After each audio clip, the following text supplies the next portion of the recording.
Good morning, everyone. Thank you so much for being here by the time you find this. My name is Mbalima Vundla. Welcome to our Think on Ownership series.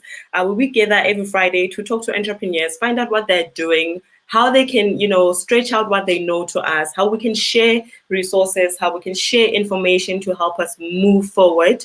We've got a very interesting topic today. We are talking about the African Continental Free Trade Area.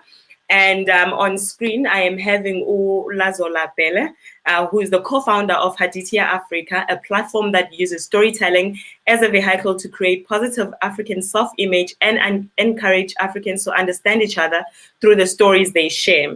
And through their broad knowledge of the African continent, we sit them down to find out all there is to know about the African Continental Free Trade Agreement. I'm going to have Lazola in on screen in a minute.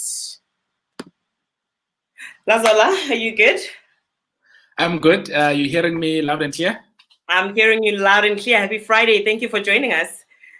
Thank you very much. I'm joining you from my hometown called Stekspruit in the Eastern Cape. I've been very self-conscious about the connectivity speed, so I hope it does not disappoint. I'm representing. No, it's okay. You are not deep in the Bundus, so we can still see some civilization on your side. I worked very hard for I had to buy new curtains for the background. Otherwise, I've just introduced you as the co-founder of Haditha Ya Africa. Do you mind telling us, about the organization and what you guys do? Yeah, certainly, Mbali, and thank you for having me, and thank you to the viewers and listeners. So we started Haditha Ya Africa in 2018, and it was in response to a few things. I think one of them was the storytelling aspect that, in the continent, we don't really control the narrative because we don't tell our own stories. And by stories, it's a broad sense of what stories could be, but we specifically wanted to focus on digitizing stories, people's lived experiences, so that we can put it up on YouTube, and then our kids can, find out what granddad's ideas were. And so we created this platform, this events that we taught people how to also tell your story beautifully. And that's something that was also missing, where people feel their stories are not worthy, but also when they do share them, they don't give them the respect that they deserve. And so they disappear into history. And so that's where it started. And we named it Hadithi Ya Africa specifically because we wanted to have an Africa focus. Hadithi means story in Swahili, which is one of the largest spoken languages in the continent. And if you look at our symbol, it's derived from one of the Andikra symbols, which are predominant in the West African lands, Ghana particularly. So we wanted someone to identify the organization, and they don't see South Africa or Southern Africa, they don't see East Africa, they don't see West Africa, but they see a representation of Africa. And I think what transpired over the last couple of years was that, once we've told our stories, how do we collect other stories from different parts of the continent? And so we started traveling the continent, really connecting with fellow Africans, creating tourism excursions and other, things, and creating a storytelling competition that invites Africans to really share. And the idea there is, let's create a curiosity about the continent. Because through that curiosity, we can then start to really trade. Because right now, we don't know the continent. And because we don't know the continent, we don't trust the continent. And if us Africans don't trust the continent, how can we ever really trade? And so that's what Africa we put together competitions around storytelling, but also put together trips into the continent, weekend long, week long. We've done a month long trip a couple of years ago. We also dare to go and check out countries that are very unspoken about. We did a trip in 2019, I think, into Somalia, which was one of the more challenging places that I visited. So we want to say Africa is inviting, and let's really be curious about it and not be wondering what is happening out there. And we've got capacity to go and check for ourselves. Yeah, no, true. I agree with you. And I think you guys are doing a wonderful job. You are doing a beautiful job. The saddest thing about our history is that it's not documented right. Never mind being documented, the information that's been documented so far, most of it is not accurate, it's not correct. So we need platforms like yours to encourage ourselves to know, hey, listen, this is who we are. This is where we get our information, and this is how we pass it on. That thing is very important to our identity, keeping true to who we are. So kudos to you guys. You're doing a wonderful thing. Now let's move on to today's topic, the African Continental Free Trade Area, which was founded in 2018, with the trade commencing as of the 1st of January 2021. It was created by the African Continental Free Trade Agreement amongst 54 of the 55 African Union nations. Now, the World Trade Organization facilitates trade in goods, services, and intellectual property among participating countries by providing a framework for negotiating trade agreements which usually aim to reduce or eliminate tariffs, quotas, and other restrictions. And these agreements are signed by representatives of member governments and ratified by their legislatures. Africa trade was among the lowest in the continent, you know, when this agreement was put in place, which is crazy because I think that Africa holds abundant resources, you know, and how are we, you know, how are we one of the countries that trades, you know, the lowest amongst their own people? Now, Lazola, in layman's terms, you know, in simple English, please let us understand what the Continental Free Trade Agreement is about. Well, I mean, it's about that. Free up trade. Trade. Trade is expensive.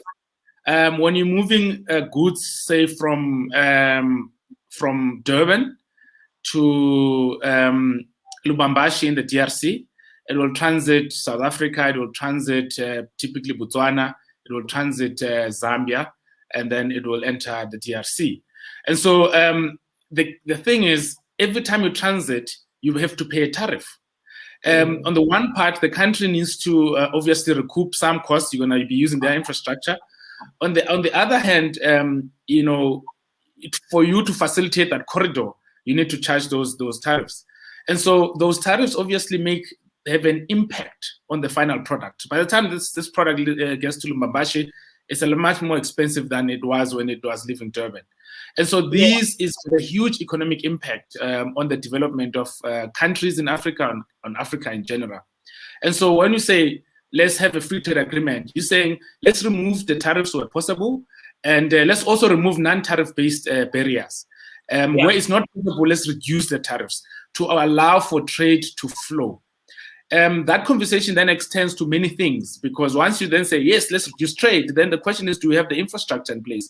And so you also foster the governments to then talk about how do we build the connected infrastructure that allows for this trade to happen, so that we can actually facilitate trade. So in layman's term, it really just says there's 1.2 billion people in Africa. And if we open up trade, we're going to generate a GDP base of Africa for about 3.4 trillion. That would be bigger than the World Trade Organization. It's huge. But of course, it's still a dream at this point. But it starts from us really saying, let's facilitate that trade. Let's make it easy for African goods to move within the continent. Because that opens up the exchange of funds and the exchange of ideas, the exchange of goods and services. Yeah. So, Lazo, you know, in 2016, you know, according to research, according to CGTW Africa Channel, intra-Africa trade was standing at 12%. North America was standing at 40%, and it was 60% for Western Europe. And I mean, 12% is quite terrible. And this was back in 2016. From then up until now, until the agreement was put in place in 2021, maybe you can just let us in on how much improvement was there, you know, from the 12% of 2016. Yeah, look, I mean, so around 2019, I mean, those figures that you've quoted there were, I think Africa was about 16.6% of as exports, compared to, say, the Americas, which were at 55%, Europe at 68%, and Oceania was at around 7%, which interestingly is the one that's lower than Africa. But those figures are not really telling the real story. So those figures are really measuring the exports of the continent. So we're exporting at a rate of 16%, which is still far lower than, say, Europe, which is at 68% in 2019. So we're not, this is looking specifically how much goods we are actually moving out of the continent. Now, the big figure here we must look at is how do we define inter-African travel? Inter-African exports, trade. And we'll look specifically at the balance of import and exports within the continent, right? At that netting off effect. And that in 2019 was sitting at actually 2%, which is quite something. It tells us quite a lot. And interestingly enough, just a moment ago, I said, well, on exports we're better than Oceania, but when we actually look at intercontinental exports, we are lower than Oceania because it's still sitting at about 7%. So what it's telling us is that Africa does not have a manufacturing sector, and because our primary economies is still based on the primary sector of raw materials, we then have to export these goods for them to be beneficiated. And so outside of the stuff we export, there's nothing we can sell to each other until it comes back from China or from wherever. We'll re-import it and then try to move it in the continent. That is a very sad state. What we need to be looking at then is to improve the inter-African trade, how do we make things, actually manufacture? But I think one of the key things also is that in Africa, we've got a huge level of what we refer to as an informal sector. And despite it raising presidents and doctors, we still say it's informal. So we don't track very well that kind of trade. And so as much as we say inter-African trade is sitting at 2%, it's the 2% that we can track. There's a lot of other trade that is happening that we can't track, especially among border cities and border towns. There's huge, I mean, I'm in state expert now, we're on the border of Lesotho. There's huge trade that is happening between Lesotho and South Africa from where I'm sitting, but we don't track that trade because it's a largely informal. So we need to really be thinking about, okay, one, what are we tracking? Two, the stuff we're not tracking, how can we track that? And whether us tracking that improves then the infrastructure in the trade, because then you can imagine if we can't track it, we're also losing a lot of tax revenue, we're also losing a lot of tariff revenue between those two countries because of that lack of tracking. So those numbers have not improved dramatically, but it's also because the free trade agreement really took into effect this year. So we still yet to feel its truest impact. But of course, COVID has also become a new barrier in this agreement, and there has to be some changes to further facilitate that. And perhaps one of the big focus areas should be our capacity to create vaccines within the continent, because the idea that we're waiting again to be importing vaccines is actually quite laughable from a big continent like ours. Yeah, and I mean, you know, one of the many natural ingredients that have been brewing and making, you know, skyrocketing money during the lockdown were mostly, you know, African plants, African herbs. So it's crazy that we have these resources, but we are just not. We have not positioned ourselves we have not put ourselves in the best position to, you know, gain some strength from taking out these resources and giving them out to other countries. Now, facilitating our own trade. Just before we move from that point, I mean, the other challenge we have is that we have not been packaging these resources, these herbs, these plants. And so we are unable to say we take a plant that is predominantly found, let's say, in South Africa and then ship it to Ghana, because we have not packaged it, and then also we have not really explored the properties of the plant. We have not explored, you know, how long can it travel, what kind of conditions can it travel, and the impact it has, or how the elements of climate in the different parts of the continent affect it. And so it's high time we start looking at that, because while the agreement is opening up trade, the question is, what do you have to trade? What do you have to trade? And currently we're going to look to China and manufacture there and bring in items into the continent, and then looking to trade that. That still exposes us to global currency fluctuations, for example, which will still put us in a position where we don't really dictate the price, at which you are trading within the continent. So we have to start thinking really, what do our countries have to trade, and then facilitate that trade. Yeah. And I mean, in us facilitating our own trade means that every cent circulating within the continent is under the facilitation of African people who have the best interests at heart for their continent, and that protects the rand. How true is that? Well, let me give you a simple analogy, right? Yeah. Excuse me. So if I owe you money, right, and someone else owes me money, it's $100, and that person gives me $100, I have been paid, right? That person has given me $100. Now, if I then give you that $100, you have been paid. If you turn around, it turns out that you owe the initial person to give them that $100 back. All three of us have been paid by the same 100 rand, right? That just left the person and went around and looped back. It hasn't lost value, right? And in fact, the interesting thing that we absolutely have to understand about Forex exchange is that the less you need the outside world, the more your money's value is intact, because the money's values can be nominal, right? So let's make it practical. So you talk about countries like Eswatini, South Africa, Namibia, I think, yes, those three countries, right? Eswatini and the Kingdom of Lesotho. So those four countries are in what is called the Common Monetary Area.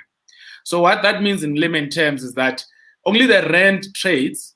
The rest of the currencies that they hold in their countries are whatever the rest strength is. And one of the reasons we arrived at that, these are tiny countries and their currencies don't really trade globally.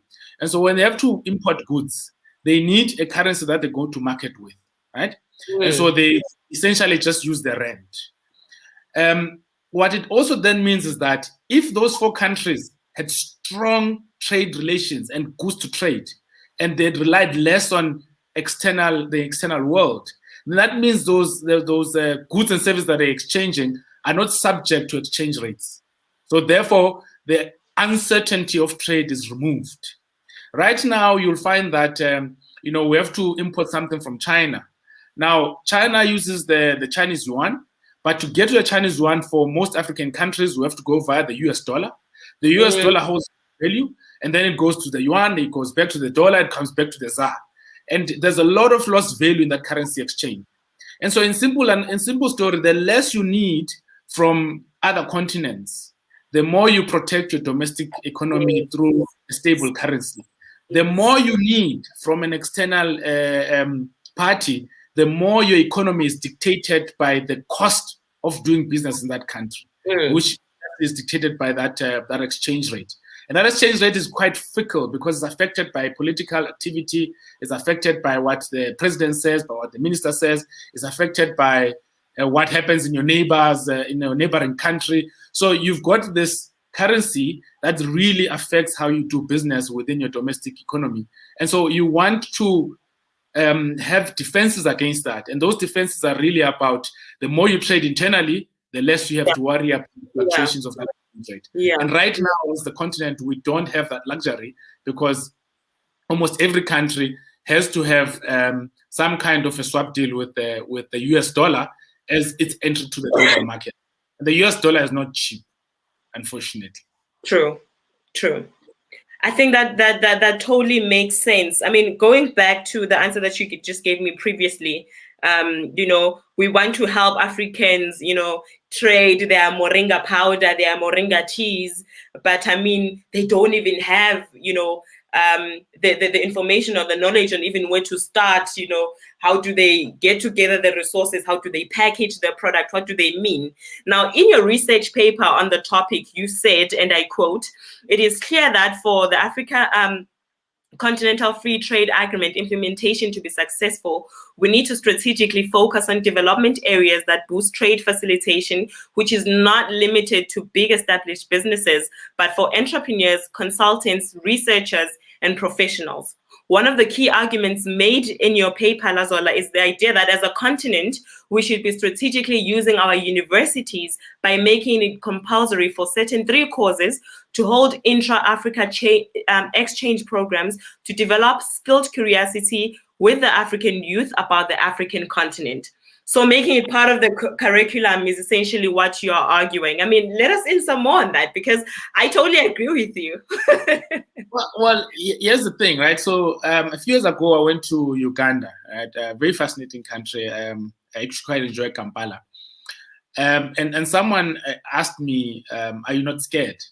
And I started thinking, initially I thought, what a ridiculous question. I mean, I've, in many countries I've been to in the continent, and Uganda is the least you should be scared of. It's very friendly, people are nice.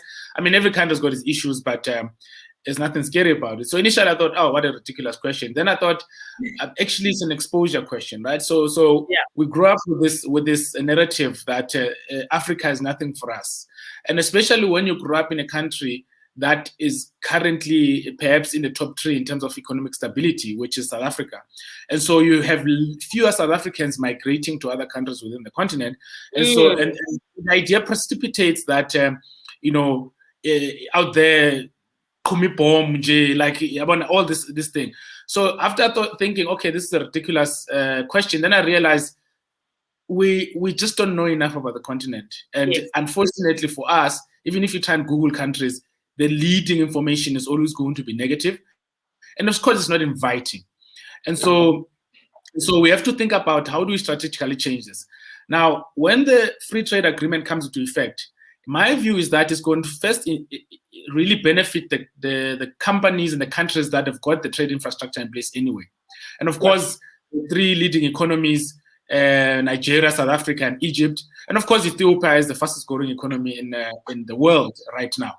Those will probably get the lion's share in the short term, in my view. But to open it up for people, for consultants, for doctors, for entrepreneurs, we need curiosity. We need to understand what is going on in the countries, right? So, for example, right now, if you wanted to understand what is going on from a commerce point of view in Chad, you'd have to work very hard. The only thing you're going to see coming out of Chad, if you try to Google, is the recent activity where the president passed away in battle. And this is the African story that we consistently get bombarded with, right? And so the question then is, how do we create curiosity for Africans to be curious about Africans? And this is not something that will happen overnight. But we've got all these universities spanning across the continent. Why then do we not inculcate the curiosity at that level? To say certain courses, right? Certainly those that claim to be teaching entrepreneurship, teaching commerce, teaching law. Before you graduate, you have to go into an exchange program to 1 or 2 African countries. And what that does, it opens up your view of the continent. It generates curiosity. It helps you understand what are some of the challenges that we're still going to face beyond this agreement. And then if we're doing that every year, a lot more Africans are starting to have that kind of thinking. Yeah. And then suddenly you start to have this positive migration, because a lot of migration in Africa is because people are displaced, economies are crashing. Yes. What we need is people wanting to move to Guinea-Conakry and go see what is happening. For the right reasons. You can't buy that kind of curiosity. You have to foster it somewhere. And my argument in that paper is that the 2 biggest focus areas from a people point of view should be inter-African tourism and then universities. And we link those together. That when you are about to graduate, go for 6 months and go stay in Kenya, go to Rwanda and have a look at what's happening there, come back with a short thesis or a short case study, and then that gets assessed as part of your research. I can promise you, once you've traveled once to one other country, the bug is bitten. And then once the bug is bitten, after a while, you start to see the trade opportunities. Unfortunately, we cannot read about Africa in a book. We cannot know what is happening, where the entrepreneurship gaps are, without actually going there. And currently, we have nowhere to go. I mean, there are countries that are easy to find information about, but there are countries that are completely, it's a blackout. Like when I think about Equatorial Guinea, you know how hard it is to find information on Equatorial Guinea, Niger, where do I find information about this? What's happening in South Sudan as the youngest country in the world? What is happening in the Gambia? We don't know what is happening there. As entrepreneurs, we want to offer products, we want to offer services, but we have no clue where to start. We have no clue where to link up. We don't know how to move into those areas. And so this is where it should start. From a Hadithi point of view, that's why we do these trips, just from a tourism visit, see what the vibe is about. Then you can see if you'd want to come back and look at some opportunities. Governments, perhaps what they should do, DERCO should really invite entrepreneurs and talk to us about which countries they've got solid bilateral agreements, where they've got embassies and commissions, and then really encourage us to contact those commissions and make it easy. I mean, often when we travel in the continent, we contact the embassies and the consulates, and in some cases we get responses. We announce that we'll be in the country, should we get in trouble, we'll get in touch with you. But in some cases we don't get responses. And so since it's not going to go anyway, and when we get in trouble, we have to get ourselves out of trouble. And this is where the challenges are. And and there's many different reasons you get in trouble. Sometimes it's a language barrier.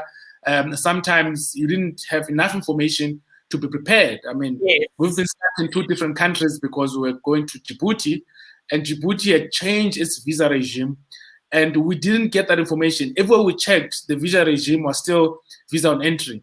And as we were flying in the air, it had changed to e-visa. Now, my travel partner, Tanufika, is stuck in Ethiopia and Addis Ababa. I'm stuck in Nairobi, and we can't connect to Djibouti. And so we had to rethink our movement and see what we need to do. So this is the challenge. We don't have information about Africa, and no one is taking the time to create that information. And I think from an entrepreneurship point of view, that's one of the key steps. Let's use tourism, let's use universities to create information, positive information about the countries, so that entrepreneurs can be like, oh, I'm interested in that. I'm going to go there. I'm going to set up shop, and let's see how this thing works. Yeah. It's very important for African youth to see things from an African perspective that has not been diluted. We often find documentaries, African stories being told by people who are not even dwelling in Africa. And so some of the things, they do get lost in translation. It's important for us to take our own steps. And I agree with you, Lazola. It's a practical world, and we need practical skills. And the only way for us to learn and know what Africa needs is to get out there in Africa and find out before we bring in the solutions. Now, I just want to know which countries have done, exceptionally well with accepting the agreement, and which ones we can say maybe are quite resistant, and why? Well, there's many layers to this thing, right? Yeah. So the I think what was the conference? I think it was in 2017 when the protocols were signed, and in that conference, I think it was in Accra, the AU conference. So 2 protocols were being signed there. It was the Free Trade Agreement. There was also another protocol called the Free Movement of People Protocol. So both those protocols were signed, and they needed to be ratified by at least 22 member states before they could actually move for implementation. And the interesting thing is that the Continental Free Trade Agreement has been ratified as far back as 2018, and we've started looking at implementation in that regard. But the free movement of people has not been ratified yet. I mean, only Mali, Niger, Rwanda, and Sao Tome and Principe, the last I checked, had really ratified or submitted their ratification, and we still need 22 more countries to ratify that. And that becomes a very interesting protocol, because Lazola, sorry a bit. I mean, by free moving, you mean we just need a passport? There's nothing else. There's no visa. There's nothing else. You just walk. I mean, it's obviously it's an extensive document. I try to summarize it in my paper. But one key thing it talks about the right of entry, the right of establishment, and the right of residence. So this becomes key because the Africa Free Trade Agreement looks at infrastructural-based, tariff-based, and trade-based activities. So I've got a good to sell, you've got a client there, but it does not really talk about, what happens if I'm a consultant and I want to go and do some consulting work in Ghana. I want to go do some consulting work in Senegal.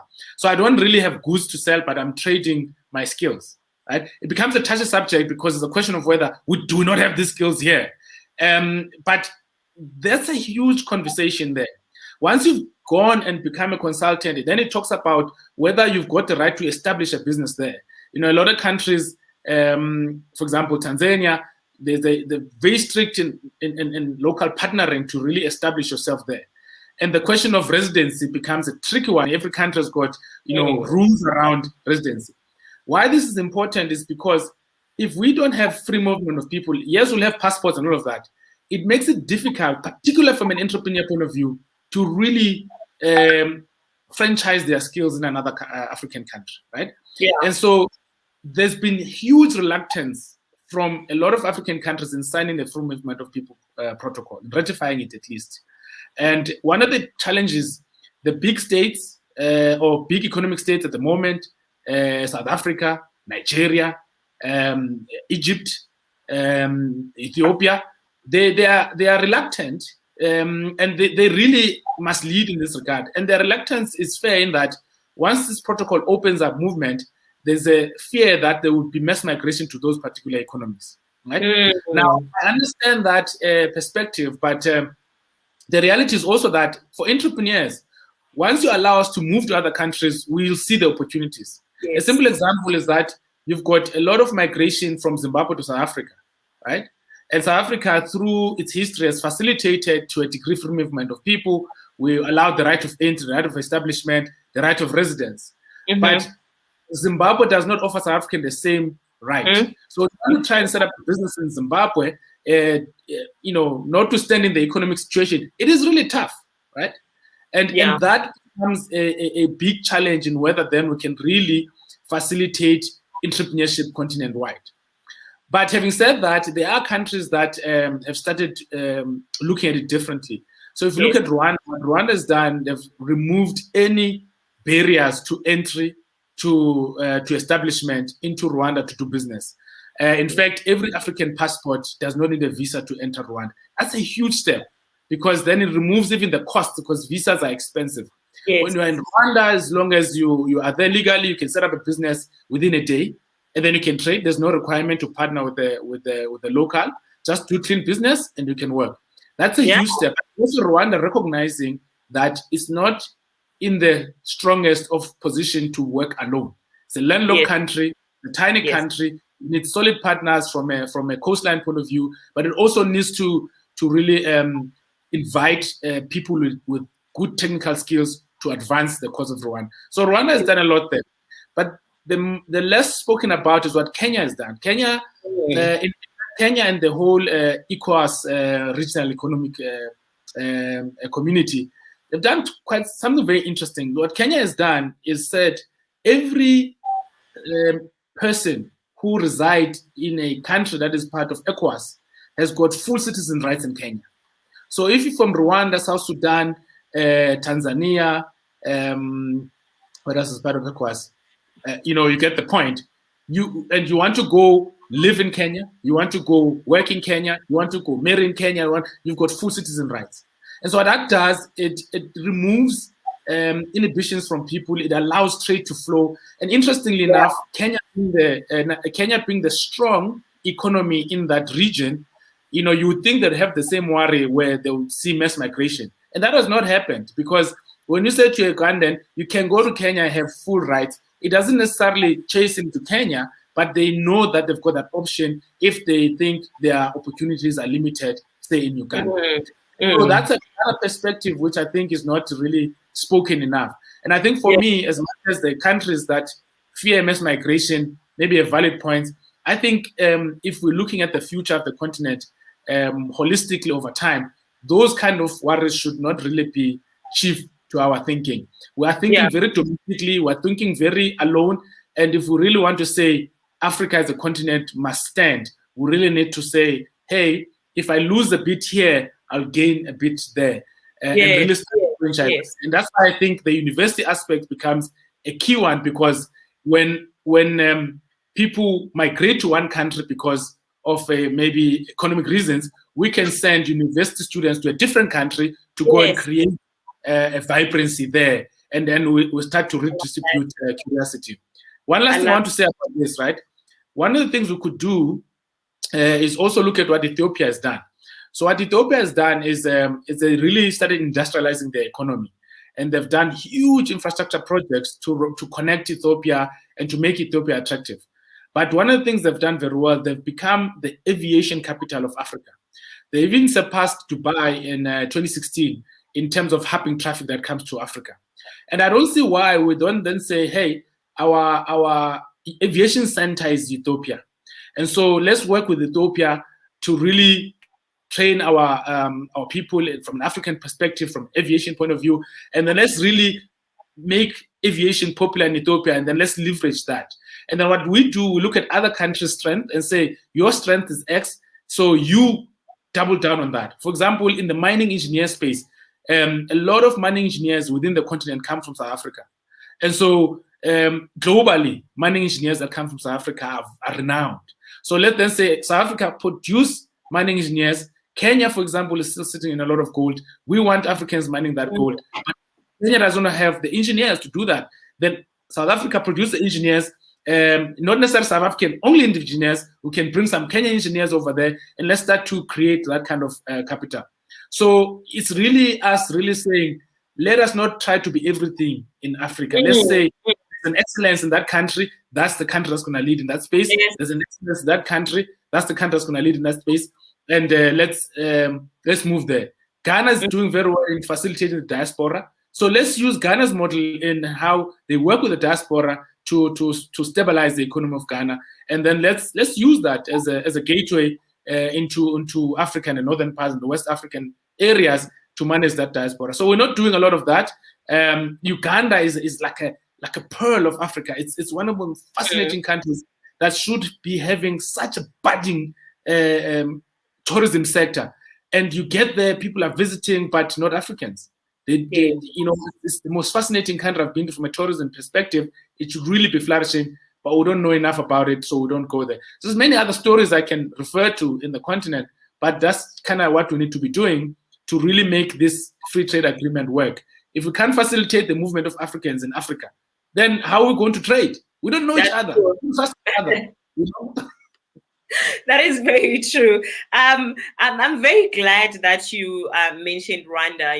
Rwanda has recently enjoyed very strong economic growth rates, creating new business prospects, lifting people out of poverty. Rwanda's major foreign exchange earners include mining, tourism, coffee, and tea. And continued growth in these sectors, are crucial for economic development and poverty reduction. Is Rwanda where Rwanda is today because they are more borderless than most African countries, because there's less policing, because they've made, the resources within the country so accessible to the people there? Is that the big reason?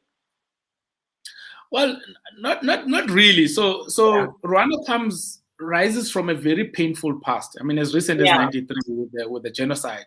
And I think, coming out of that, they sat and realized, guys, we're killing each other. We can't allow this to happen. Let's build our own country. Yes. Now, they also recognize that they are a small country in comparison, so they can't do it alone. But I think what Rwanda has enjoyed, and it does get a bit controversial sometimes because, politics, right? But they've enjoyed a very strong political direction. And I mean, Kagame is really, he leads tough, but he's really dictated direction. And that's sometimes what you need in the different African countries, to say, the person in power, let's let them lead, but lead tough, but drive the agenda. And he's driven the agenda for Rwanda. He's made the partnerships that need to be made, and he's opened the continent to, the country to the world and to Africa. And I think that has been a very good, strong story of what good leadership can do in one country.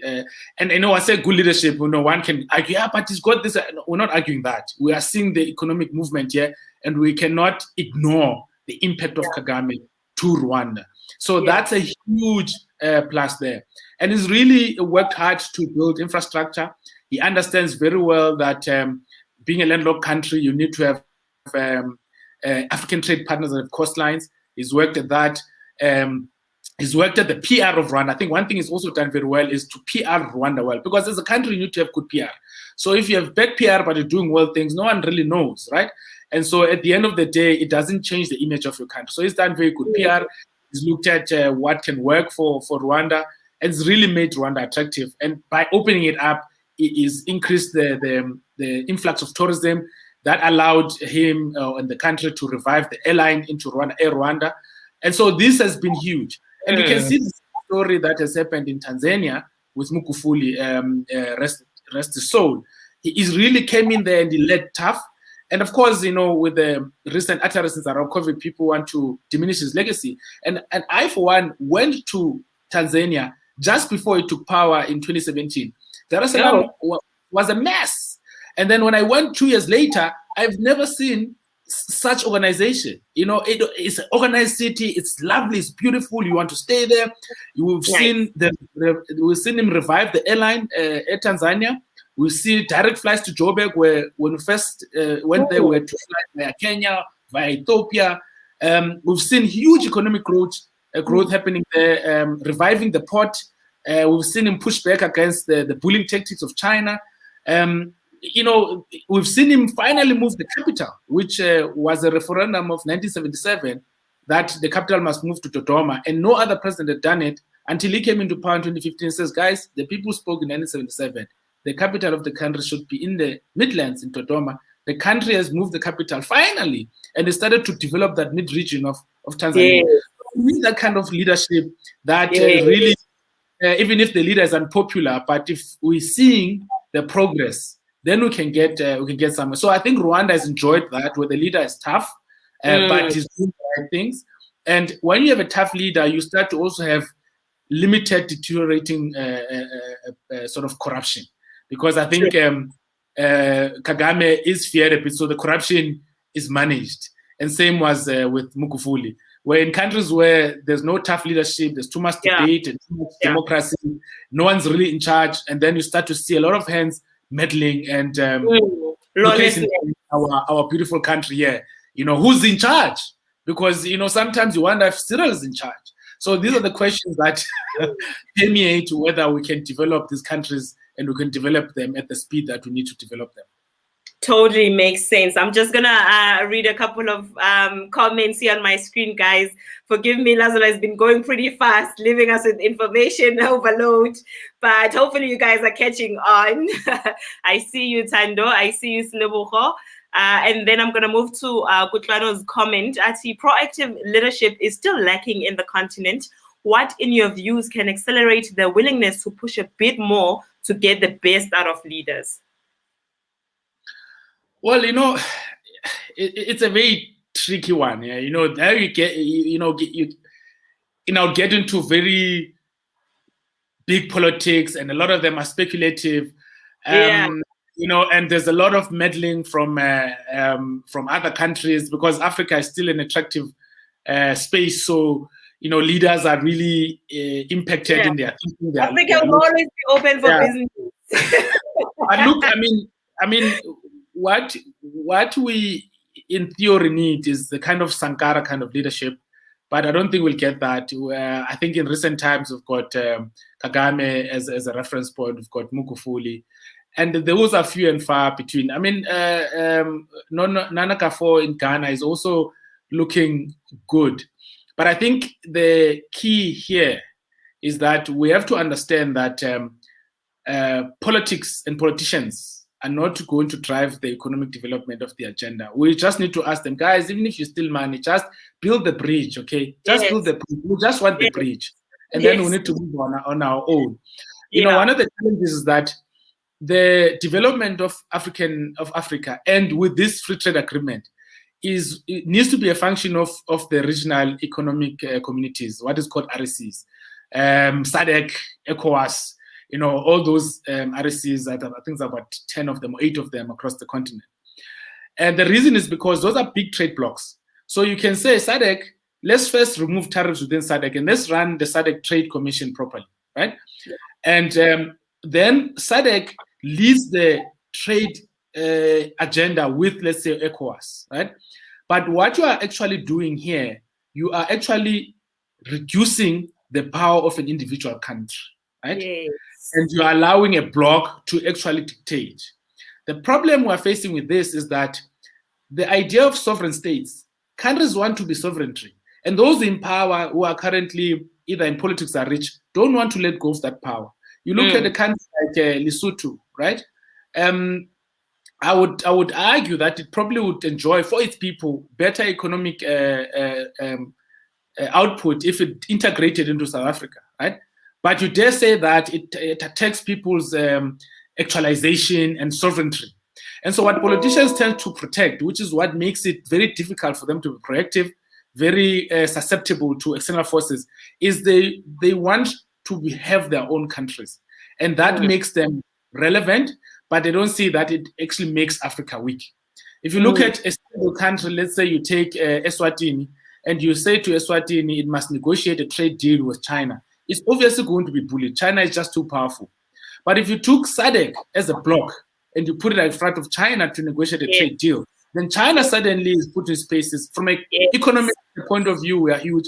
From a population point of view, we are huge. From a potential point of view, we are huge. So leadership becomes a huge challenge in the aspect that leadership is really currently, the political leadership is protecting the sovereign state. Some is because of the painful past.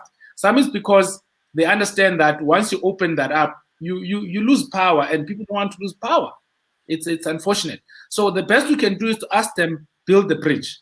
I mean, one of the greatest thing that Zambia and Botswana has done is to build the Kazangura Bridge up in Kasane. And that's going to be huge for trade. And it comes just in time for this trade agreement. And, even if governments are doing X, Y, and Y, that bridge will do wonders for Botswana. It will do wonders for Uganda. But for Zambia. But from an entrepreneur point of view, it means I can also get across pretty quickly. Because before now, you had to do ferry crossing. I remember trying to cross there a few years ago. You had to sleep because the ferry closed at 5. It was a challenge. Now there's a sophisticated bridge there, one-stop bridge. Goods moving through to DRC are probably all going to avoid Bay Bridge and come this way. And from an entrepreneur, I can move goods across. I can go across and check. So build us the bridge and then discuss the politics. We'll do the work, We'll do the work. There's another comment from Utando Tandefika Shabalala. Rwanda also has less democracy, which makes development faster.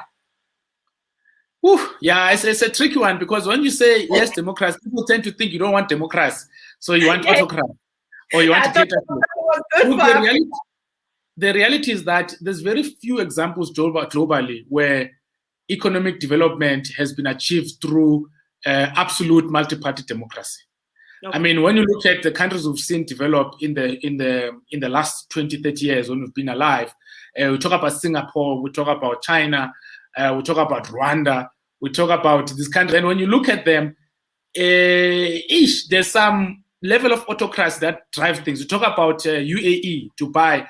I mean, if they discussed what they needed to do, since, I mean, in 92, they were a desert, now they are the mecca of tourism. It's because as much as we want things to develop, the prince didn't discuss, it just said, let's do. And so what you need also in Africa, to a large extent, is we need to take democracy and understand how it fits into development, but we need to allow for good level of autocracy to drive things. But I also understand that we've got a lot of examples of very bad autocracy and dictatorship in recent times, where, I mean, what is happening in Cameroon, what is happening in Equatorial Guinea with the 94-year-old president, to a degree, what happened perhaps in Zimbabwe, and other countries where, some leaders overstay and then they don't allow a good level of democracy to happen. So it makes us fear not being democratic. But we've also seen in places like South Africa that is renowned in its constitution for democracy. But things aren't moving because we discuss for 5 years, and then when we finish discussing, it's time to vote again. And so nothing ever gets done because we are always debating in parliament. So we need to think about those kind of aspects. To say, yes, we want democracy, we want freedom, we want the will of the people, but we also want things to move. And, we're struggling to see examples where pure democracy has moved things along. But we've seen democracy maintain. That's interesting. Once we can maintain it, right, with democracy. So it becomes tricky. I don't want to say, no, we don't want democracy. But we've seen where it doesn't solve all our problems, right? So it's trying to balance those two things. That is very interesting. I've actually never looked at it like that, but it makes sense. The distribution of power is a very important thing that people can do to liberate themselves, because you take all this power, you give it to people, and then people fall back and they believe with no, somebody else will do it for us. But then if you take this power and give it to, certain individuals, maybe two individuals, you're like, listen, this is what we want, this is what the people want, we are going to seek answers from you. It's not a democracy thing. If something goes wrong, we know what we are coming from you. Then there's better accountability, I think. But it's very interesting to look at it like that. And then I'm going to read the last comment from Ulindela Nzulu. Enkosi Lazola Mhlekazi for educating us freely. This really is informative indeed. Oh wow. Yeah, we've reached the end of our time. Thank you so much, Lazola, for joining us. I think we've said a mouthful, but I don't even think that we've said enough. This is actually one topic we could go on for the entire day. But I just want to ask, as departure from you, what is it that you would like? What is the information that you would like entrepreneurs to possess going forward when looking at this trade agreement, what it can do for them for now, for the future, and for the legacy of the African youth and African children? Look, I mean, I think it's still going to play out on its own. Just stay close to it, understand what is happening. Currently, it's still a government conversation. It comes through in those complicated state of the nation kind of commentary. So which is not clear what we do as entrepreneurs. So what I want entrepreneurs then to do is to look at countries in the continent that are inviting, that are what I call easy lending.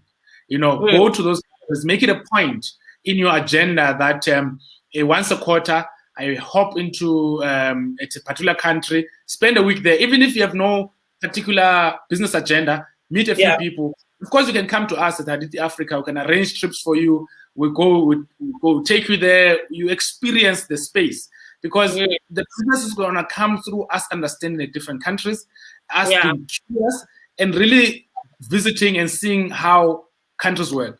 One of the key things for South African entrepreneurs is that, we don't know Africa until we visit Africa. It's different, because all these countries have got different legacies. And so the opportunities that are found in countries that don't have the kind of infrastructure we have are immense, And so we want to, invite people, come meet Africa. For Africa, let's go meet Africa. Let's go on week-long trips, weekend trips, Malawi, let's go, let's go and see what is out there. And really start to understand where the opportunities lie. If we do that, then intra-African trade will start to work. Remember, regulation, which is what this is, the trade agreement is a form of regulation. Regulation cannot lead industry. Industry writes the rules, and we are the industry. And what this regulation has said, it says, guys, we are trying to create a space for you. But they cannot fully know what space to create unless we go and lead that space. And then they adapt the different laws to fit in line with what we are doing as business people, as commerce, as entrepreneurs, and how we are moving as people. So we need to really advocate within our own households, our own businesses, our own hearts, to make it a point. Pop into Lesotho, pop into Botswana, go to Namibia, hop into Rwanda, go to Tanzania, go to Uganda, go to Ghana, go to Nigeria. Some countries are more difficult to get to than others, I'll be honest. There's no direct flights, the visa regime is a bit strict. And you find that maybe there's no consulate or embassy in South Africa if you're coming from here for that particular country. So you got to figure it out. Just be curious enough to actually go and see the continent. Otherwise, you cannot hope to ever do business in the continent if you don't know the continent. I love it. So, guys, there you have it. There you have it. That was a very interesting conversation. The African Continental Free Trade Area.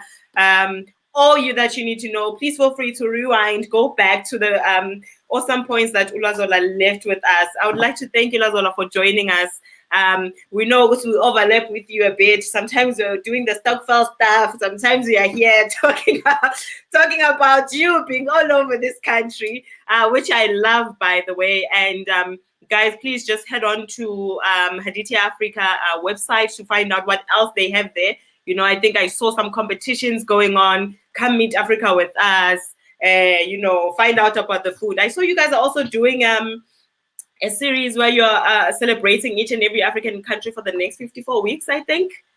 Yeah, wonderful. No, that's yeah, still spreading the knowledge. So yes, if you like to know what else is out there, they are your go-to guys, because I mean they're traveling Africa and they're all over, and that's why we've come to them for this information to let us know what is it exactly that entrepreneurs can do to get themselves out there, get themselves seen, and actually get their products moving within the African continent.